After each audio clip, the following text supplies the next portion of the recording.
What's going on, everybody? Kalibas Tech here, coming back at you with another video. In this video, I'm going to be giving you my first impressions of the TCL 4X 5G. Now, before we go any further, as always, I do want to remind you to hit that subscribe button, and if you want to learn more about this phone, I will be linking to several other videos about it in the description, as well as some information about pricing, availability, and some of my favorite smartphone accessories. But with that being said, let's get into it. So with this phone, we're getting a 6.52-inch LCD display with a resolution of 720p, a PPI of 320, and an aspect ratio of 20:9. So for what it is, I do think this display is pretty good. Even though it's only 720p, the image is still decently sharp, and despite just being a regular LCD display, the colors are nice and vibrant, the brightness is pretty good, and the viewing angles really aren't too bad. In addition to this, at 6.52 inches, while of course not being the largest display out there, it still definitely is on the larger side, which tends to be a good thing when you're consuming a lot of content. And with the 20:9 aspect ratio, we're getting a pretty tall and narrow form factor here. So if you're doing something like watching a video in landscape mode, for example, you're going to get a more immersive experience. And if you're doing something vertical like scrolling through social media or browsing the web, you'll be able to fit more content on the screen without having to scroll as much. So overall, if you're consuming a lot of content and you're looking for a phone with a good display, for an entry-level phone, I do think this will be a good choice. Now for storage with this phone, we're getting 64GB of internal storage with microSD card expansion, so definitely not bad for what it is, and in general, I would say 64GB, while not being the best, is still at least decently acceptable for the average user. But that being said, if you consider yourself more of a power user, and you have a lot of apps and stuff like that, in that case you might want to go for a slightly higher end device that has more storage. But again, for the average user, as long as you're mindful of what you're putting on your phone, you should at least be okay. And again, this phone does have microSD card expansion, so if you have a lot of photos and videos, for example, you can always offload those to save some space. Now for security features, this phone does have face unlock, and it also has a fingerprint scanner right back here, so definitely nice that we have both options. But that being said, let's give the fingerprint scanner a try and see how well it works.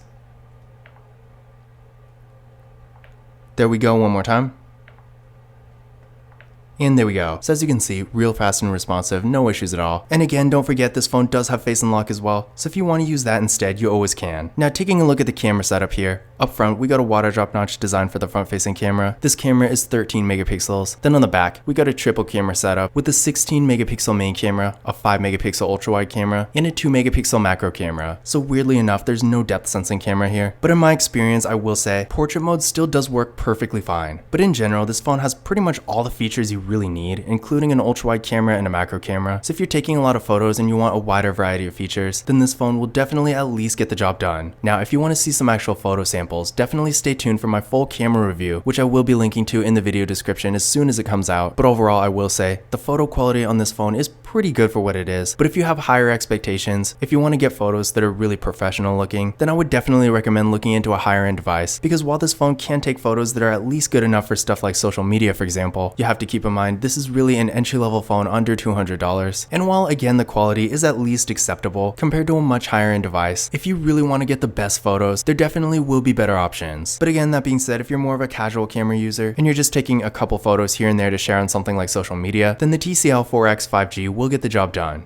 Now as far as RAM and processor go, with this phone we're getting 4GB of RAM with the Qualcomm Snapdragon 485G processor. Now honestly, with how inexpensive this phone is, I was honestly surprised by the performance. While this phone retails for around $150, I personally got it on sale for $80. So for an $80 phone, this phone is honestly really fast. Obviously compared to something like a Samsung Galaxy A53 5G that's a much higher end mid-range phone, or something like a $1,400 flagship phone, this phone is still going to be nowhere near as fast. But that being said, for a really entry-level phone, like the average phone you can get for $80, the TCL 4X 5G is much faster than those. Now I did run a Geekbench 5 benchmark test on this phone, and here are the scores right here. What I recommend doing is running this test on your current device and comparing your scores to these, and that's going to give you a better idea of whether or not this phone will be an upgrade for you. But in my experience, I've been testing this phone with stuff like web browsing, social media, mobile gaming, pretty much everything, and for the higher performance activities like mobile gaming, it can do those things, but for some of the more complex games, it does struggle a little bit, which is honestly to be expected. But for more simple activities like web browsing, social media, streaming content like videos and music and stuff like that, again, this phone is surprisingly fast, and if you're mainly using your phone for that kind of activity, I do think you will get a good experience here. Now as far as the battery goes, the TCL 4X 5G has a 4500 mAh battery, so while it's not the largest battery you can get, it definitely still is decently large, and in my experience, the battery life is pretty good. And considering that a lot of phones in this price range have much smaller batteries, I'm definitely happy that it's at least decent with this phone. So overall, if battery life is more important to you, then while this phone phone isn't exactly the absolute best option, I do think it will get the job done for most people. Now, as expected, this phone does not have wireless charging, so if you were expecting it to be something like the Visible Midnight that for whatever reason has that feature, unfortunately, again, this phone does not have wireless charging, so definitely keep that in mind. In addition to this, there's no indication this phone actually does support fast charging, but despite this, in my experience, the charging speeds are still pretty decent. Now for the software, this phone does come with Android 11, and seeing that it's such an entry-level phone, I can't really imagine it getting any major updates. So if it's really important to you to have the latest version of Android, you're probably going to be disappointed here. But overall, Android 11 still isn't bad and it's decently optimized on this phone, so I personally haven't had any performance issues. But again, if you do want the latest version of Android, then I would definitely recommend getting something like maybe a Samsung or a Motorola that's going to have better software support. Another thing to keep in mind here is that this phone does not have NFC, so if you like to make contactless mobile payments using tap and pay, keep in mind you're not going to be able to do that with this phone. A little disappointing, but honestly, in this price range, not very many phones, if any, actually have that feature, so it really is to be expected. But now that we've gone over some of the specs and features, let's take a closer look at the device itself. So on the left side here, we got the Google Assistant button. Now I'm personally not a fan of these buttons. Don't get me wrong, I really do like the Google Assistant, and I do find it useful in a lot of different situations, but having a dedicated button for it is kind of annoying because inevitably you're just going to accidentally activate it, and accidentally activating the assistant when you're trying to do something else is never a good time. So I feel like there are better ways to go about this. I know they were trying to make it a little bit more convenient, but being able to just swipe up on your screen and activate the assistant that way is just as easy, so I feel like the button is a little unnecessary. And then here we got the slot for the SIM card and the micro SD card. On the bottom, we got the microphone, USB-C port, and the speaker. On the right, we got the power key, volume down, volume up.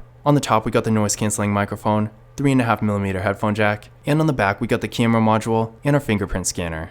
Now the phone is made entirely of plastic, and while the overall build quality itself really isn't bad, you still can tell just by holding it this is really an entry-level phone, and the materials in general do feel a little cheap. In addition to this, the phone really doesn't have a whole lot of weight to it, so overall, while again the design itself really isn't bad, keep in mind that it definitely doesn't feel nearly as premium as a lot of other 5G phones. But in conclusion, my overall first impressions of the TCL 4X 5G. In general, I do think this phone is actually pretty impressive for what it is. Sure, if it were something like a $300 phone, I would say it leaves a lot to be desired, but considering that I got this phone for $80, and honestly, even at its normal full price of $150, I do think it is providing quite a bit of value for the money. So if you are looking for an entry-level phone and you want a decent display, a good camera setup, pretty good battery life, and really good performance, I do think the TCL 4X 5G will be a great option. Now again, if you want to learn more about this phone, I will be linking to several other videos about it in the description as they come out, as well as some general information about pricing, availability, and some of my favorite smartphone accessories. But that's it for this video. If you enjoyed it and found it useful, be sure to give it a thumbs up and hit that subscribe button. Don't forget to follow Kalipis Tech on Twitter and Instagram, and as always, I will see you in the next video.